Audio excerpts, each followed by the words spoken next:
Halina't kilalanin natin ang Makatang kayang baguhin ang kasaysayan sa pamamagitan lamang ng kanyang mga salita. Para kay Leona Florentino, hindi yan tanong lang. Yan mismo ang naging katotohanan ng buhay niya. Ang kwento niya ay nagsimula sa isang panahong sobrang limitado ang karapatan ng mga kababaihan. Sinubukan siyang ikahon ng lipunan. Dahil babae siya, bawal siyang mag-aral sa universidad. Imagine, sa edad na 14, ipinakasal siya. Pero dito nagsimula ang pag-aalsa niya gamit ang tula. Ang kanyang mga tula, naging sandata niya yan laban sa isang mapang-aping sistema. Siya ang isa sa mga nauna rito nagsusulat mula sa pananaw ng isang babae.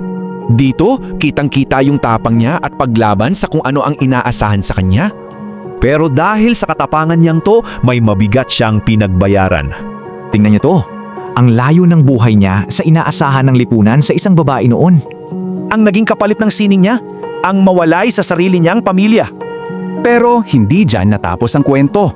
Kahit pumanaw na siya, doon pa lang talaga narinig ang boses niya. At ito yung taon, 5 taon matapos siyang mamatay, dito na semento ang kanyang legacy. Ang mga tula niya, isinama siya isang dambuhalang exhibit sa Paris. Imagine yon. Ito yung pagkakataong nakuha niya ang pagkilalang hindi niya naramdaman noong nabubuhay pa siya. At dahil sa kanya, nagkaroon ng daan para sa mga susunod na henerasyon ng babaeng manunulat. Ang laki talaga ng naging epekto niya sa panitikan, feminismo at sa pagkakakilanlan nating mga Pilipino. Pinapaalala nito sa atin kung gaano kahalaga ang kalayaan sa sining at bakit dapat itong ipaglaban.